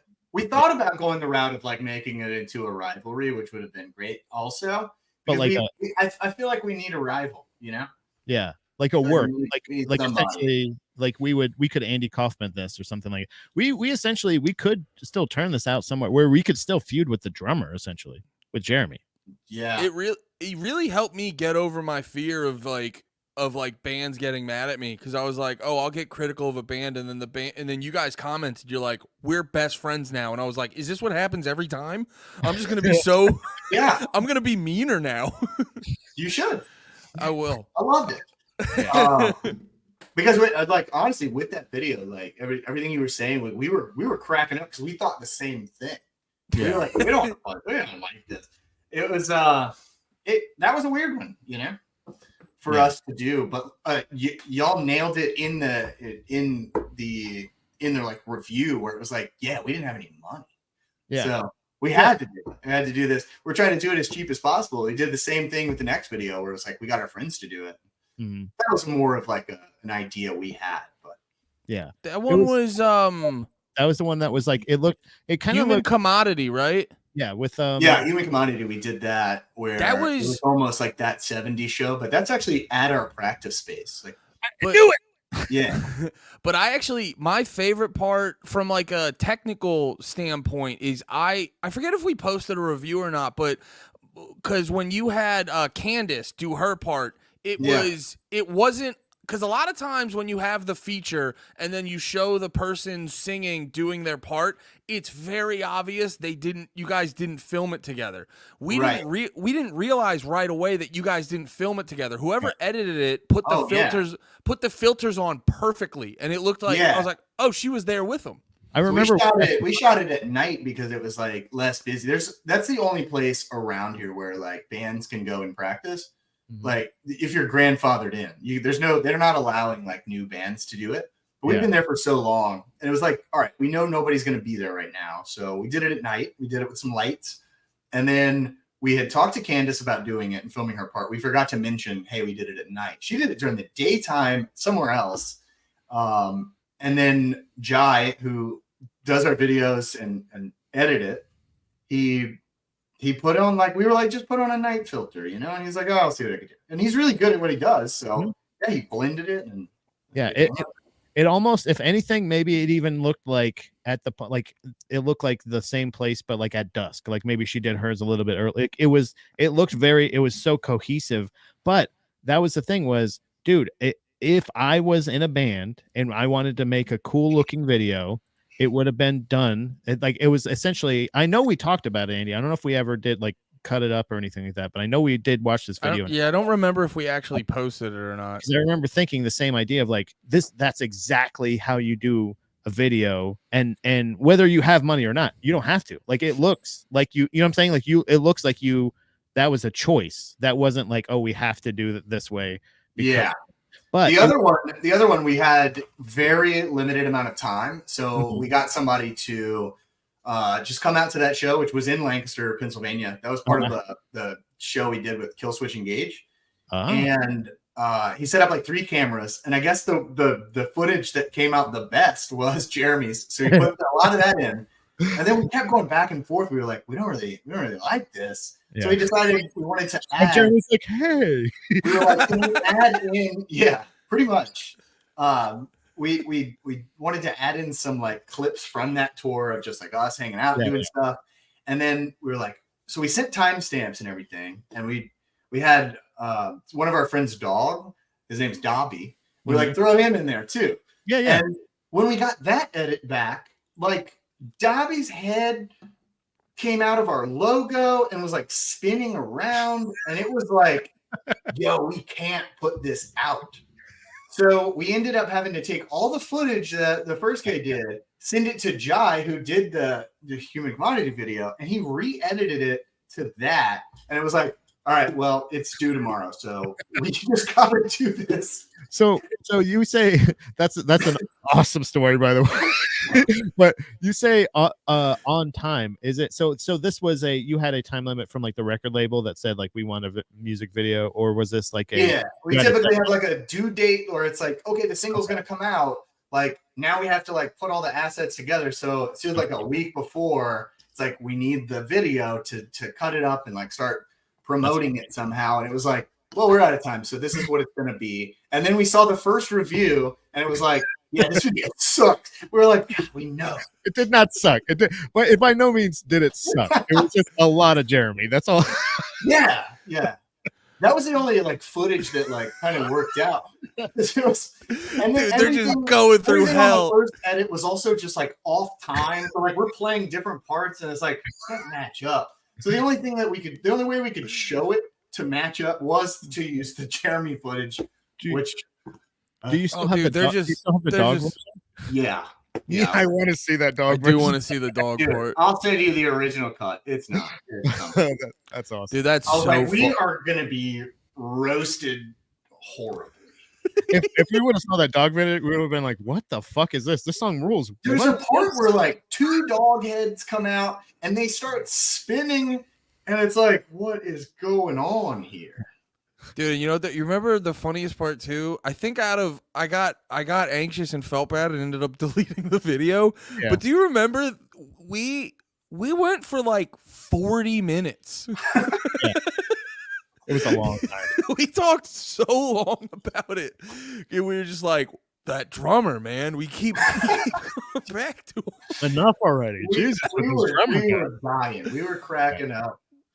Like that y'all, that's yeah, so. and then, like I remember, like I had to message you, be like, yeah, like it's cool because we were like, oh no, I don't want him to feel bad about it, you know. Yeah. I remember like the timeline too. It was like I believe it was on the first comment I saw I think on the video itself, and I think it was like, "Hey, drummer here, thought it was hilarious, keep it up," or something like that. And Yeah, then like you, I think personally reached out to both of us and was like, "Hey, seriously though, everything's totally cool. Like we thought it was funny." Because we're like, we're sorry, we're sorry. yeah. We I we got thick skin. That's what we do on the road. It's like that's how we stay. You know, we're such like a close group, and we're always together. So we roast each other like just constantly. Well, yeah, you have good senses of humor, and I think that's and essentially I think what it is like is if you guys weren't a band that we respected or somebody that we liked their music, or you know what I'm saying, like we would have been like, oh whatever, like they don't like it, or oh they think it's funny, that's cool, like they got a good sense of humor. But the fact that you were so like adamant about saying like no, we actually get it, and we Yeah, like that, we get that That's yeah. you're not That's dick. usually what ends up happening because we do it all the time. Whenever we don't we make fun of Keith Buckley the most, and he's literally like our favorite dude. Yeah, we yeah. always joke about him It's being in the good to past. do that. There are like you should do that. I said that a bunch of times. I keep doing it. Go harder. But Yeah, there yeah. are, and then you'll weed out the bands that like take themselves too seriously.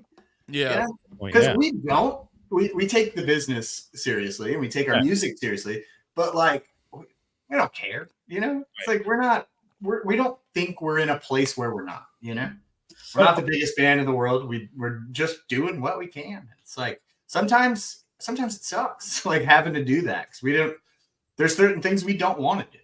Yeah, like you were talking about the day job thing, and I know at least for most comics that we know, and all musicians, when we were musicians, all you ever want is just to do that thing that you love for it. That's the only Yeah, responsibility you have is that, and it's totally relatable. But it's always also like, again, when it's an artist that we respect, you never want to be like, what are you can't fucking do it, because honestly, you made a music video, and especially with that story, the Doghead video would have been way fucking crazier. And also you proved, in my opinion, with the next video immediately, Human Commodity, that it's like, no, we can make a tasteful video. We know how to fucking make tasteful videos. We're not idiots. You know what I yeah. mean? Like, we know how to make a good fucking video to match our good fucking song. But if in the case of when you say like, oh yeah, you know what, throw the dog in there, and it's just like, cool, you want all dog, got it. I think that's still like our for like Facebook group chat. Like that's still the photo. Is I cropped the part with the dog, and it's just that now. Is it really? That's Yeah. fucking That's awesome.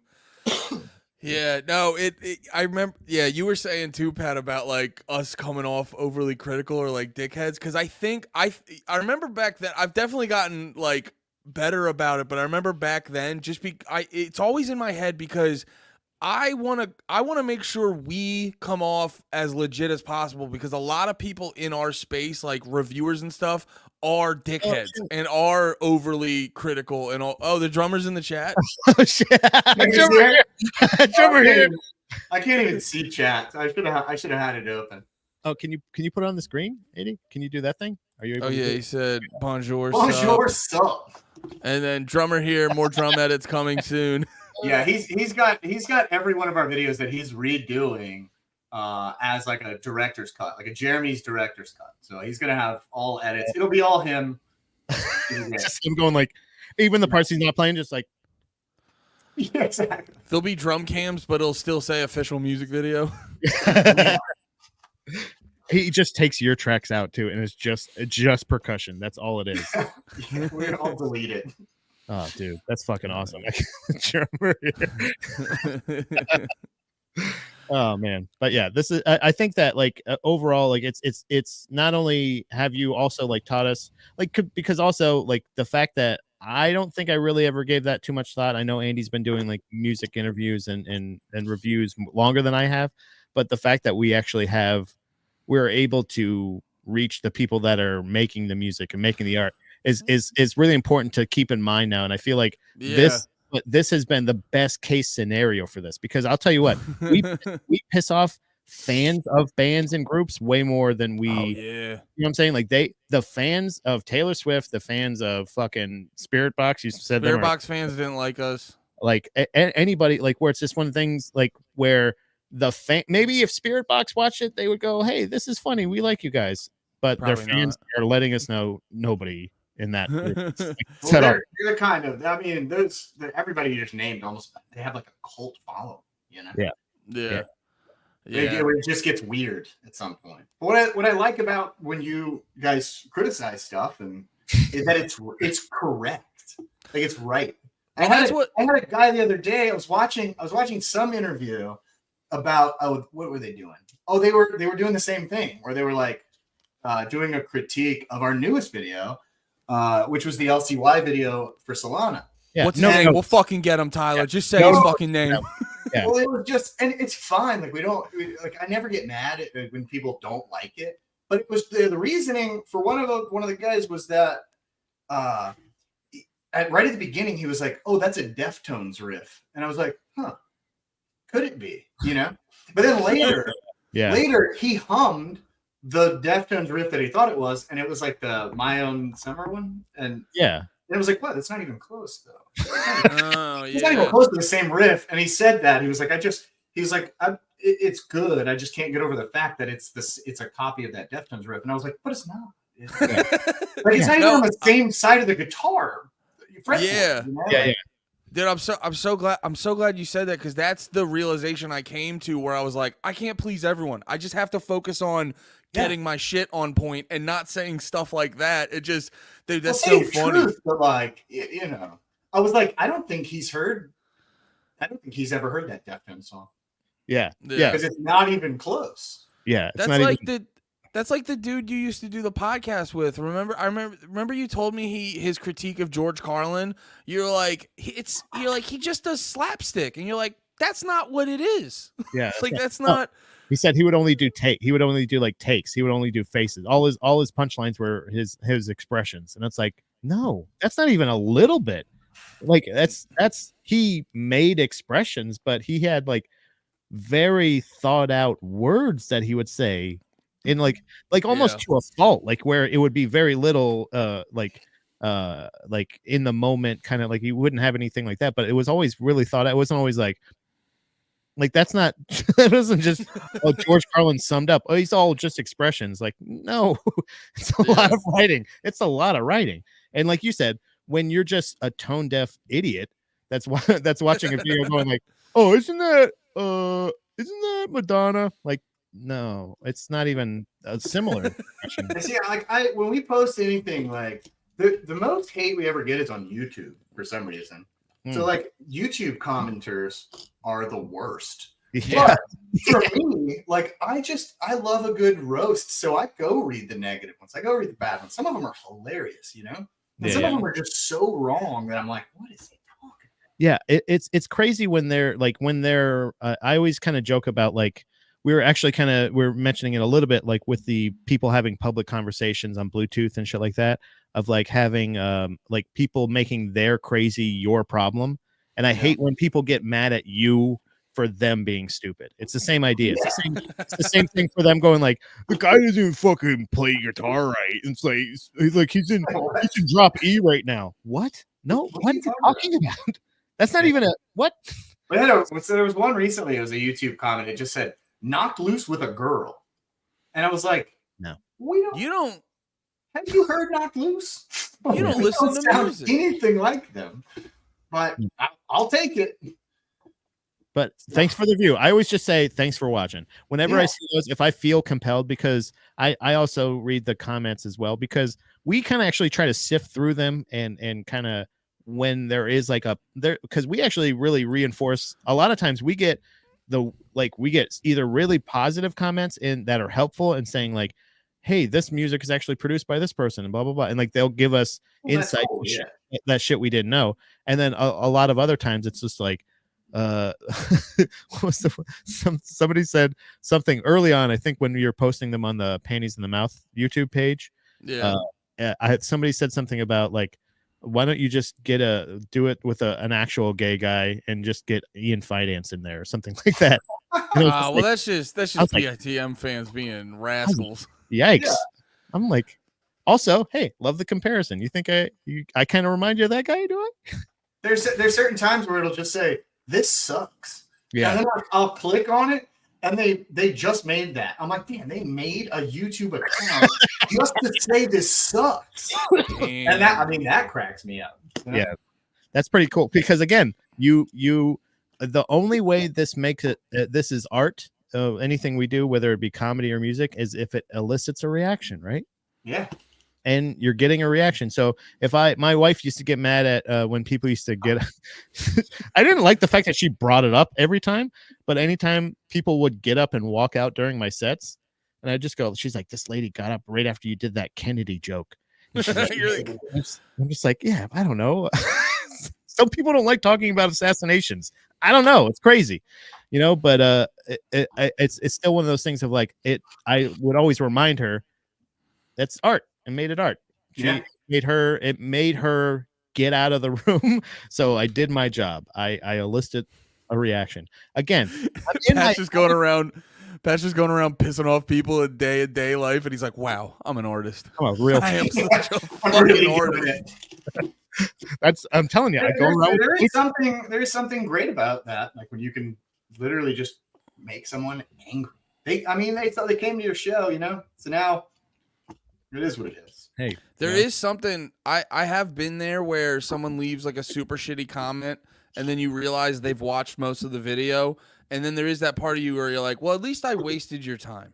At least I did that. That's the best. Yeah, exactly. Yeah. It elicits. I do want to start like a rivalry with some other band, but and the ones I want to do, like right now, they have way more money than I do, so I can't really do. They have a lot more reach, so I can't do that.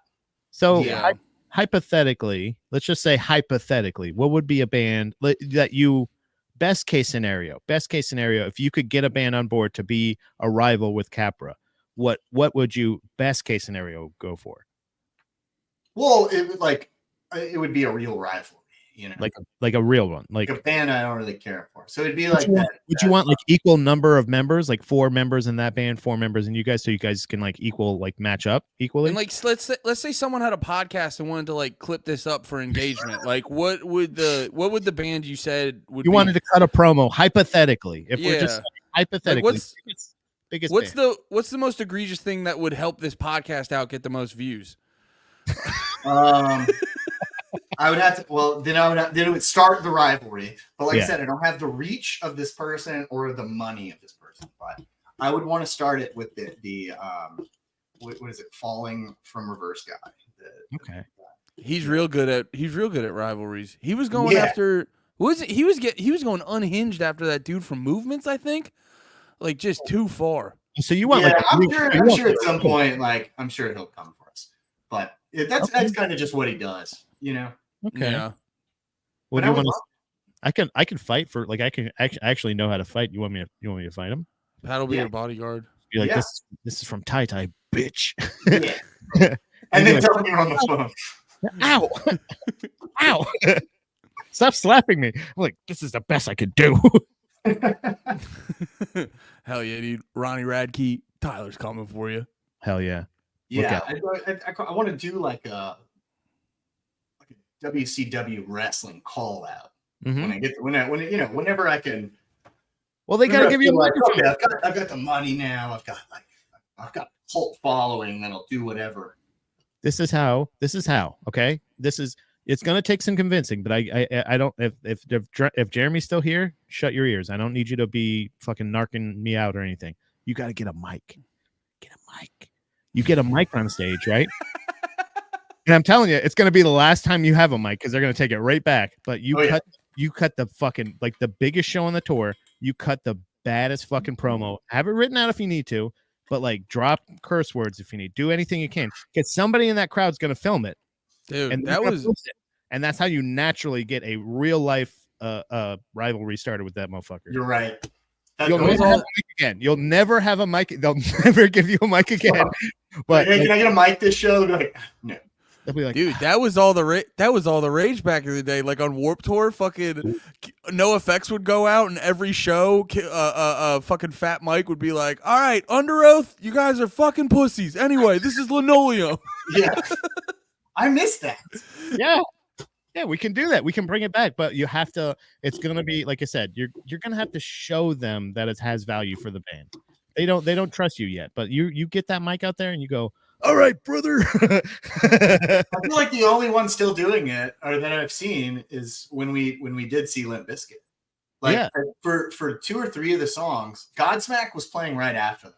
So for like 2 or 3 of the songs, like he would say like, "Oh, I was hanging out with Sully backstage, and he said this was his favorite song," and then like they would go into it, but he kept doing it. And then he would try to get the crowd mad at each other so that they would go even harder, which was incredible to see. Like they're just brilliant in the way that they do things. He has the power. He did ruin Woodstock 99. According to that documentary, everything was chill, and then Limp Bizkit played the opening riff to break stuff, and that's when one of the most recent shows they played it. They opened with Break Stuff and closed with Break Stuff. Oh yeah, that's awesome. That's fucking great. Look at those guys. Yeah, when we saw him, he tried to pin. He tried to do a political thing with the crowd. So I think they're trying to like one up the Woodstock thing. But so he mentioned that like this that festival was particularly like a Biden festival. And then you'd have the people cheering, and he was like, "Oh wait, never mind. It's a Trump festival." And then you'd have those people cheering, and then everybody knows which side they're on. And it was like, and then they play Break Stuff. Oh, that's awesome, dude! What? That's so much more diabolical. That's like a cerebral, like that's a diabolical wall of death. That is an emotional wall. I love finding out Fred Durst is the like top tier troll. He's fucking amazing. Troll. He's absolutely. That's like you don't even see him anymore. He's just dressed up like something. Oh yeah, he was like a cowboy recently, and then he dressed up like an old guy recently. Yeah, that's like expert level trolling. That is really that is a very unique wall of death. That's like, dude, because you can get that with I've seen it in stand up where someone will just go like something Trump, and you'll immediately get people going like boo or yay, and then they do the same thing with bot. Like that's incredibly smart. It's an easy way if you're trying to get people riled up. 100%. Yeah, and it's the best thing to do, especially when like if you don't really have a side or give a shit necessarily, and you can just be like, "Hey, is it crazy? Like, what do you, I support Israel," and everybody goes, "Oh," and you're like, "Wait, no, what's the other one? No, Palestine." What's the other one? My bad. I meant the other one. They're like, "No." And then you just do it. What's the other one? Like you're snapping your fingers. Yeah. No. What's the other? Fuck. Oh, who's the other guys in that? Fuck. Yeah. The other guys. That's the one. Yep. That's the one I like. And then everybody goes, yeah. And you're like, anyway. Dude, that'd be such a good. Metal detectors work. Wee. That'd be such a great way to open up your song, just to be like, all right, this goes out to the Hamas freedom fighters, and then the song just starts. Wait, what the fuck? Hey, don't do that. Wait, I'm kind of conflicted about this one now. I like the song. I love this song, but I don't want to dance to it now. And then next song they go, JK, shout out Israel, just fucking with people. And they're just like, well, incredible, dude. That's what gets people hyped these days. Again, you're not going to get a mic again if you do that. So just make sure you get your call out first. Yeah, people feel a lot of things about that, so that may get your mic privileges revoked. Yeah, people don't. I think that's subconsciously why I don't have a mic. You know, I just don't take it. I'm like, I'm gonna say because of intrusive thoughts, right? Like you just be on there anyway, just like Jews rule or something. What if you're just playing this? What if I just supported terrorism? That'd be sick. Tyler, we told you gang vocals, and we told you. And we told you you could say, "Hey, what's up?" Okay, Tyler, just do bitch tosses, dude. Just stop. It would go in a completely opposite direction. Yeah. Oh, hell yeah, buddy. Damn, this has been a good ass fucking time. Yeah, that's fun, man. I love how we were like, "Hey, we're gonna wrap it up," but just a couple more questions, like 40 minutes ago. Well, it hit the hour. It hit the hour. Like hours usually like the guest time, but then.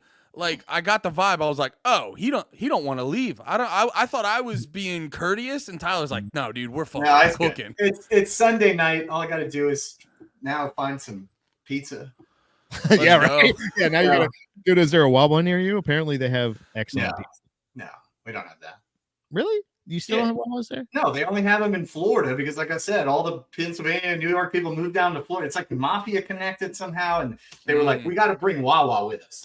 It So- almost kept me there. It almost kept me in Florida because I was like, well, why do I have to move to PA now? But then I wouldn't Actually, have we met went to one on tour recently in Florida, and like the guy we were talking to was so nice.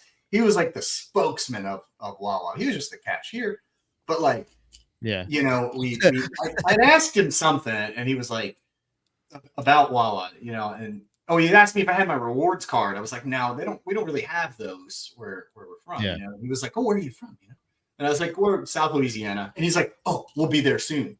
You know. Oh, And I was like, you will be there, Like he was Tony Wawa. oh, he was a member of the Wawa party, you know. Oh, dude, that's like when you talk to someone at a Foot Locker and they're like, "I'll see what I have in the back." And it's like, Yeah. no, you'll see what Foot Locker has in the back. Yeah, yeah. right. You didn't even order these. Classic sales tactic of you're trying to be the nice guy because you want me to, you know. Yeah. Let Give me a let little. me Let me see what I can do for you here. At yeah, Foot let me check Locker. I my built this style. place. Welcome to my establishment. All right. Well, this has been fucking great. Thanks for hanging out. Everyone, go fucking listen to Capra. The new album airs. Go fucking check that out. Watch all their videos. Do all the fucking things. All right. Thanks for hanging out. We love you all. Be about it. Peace. Later.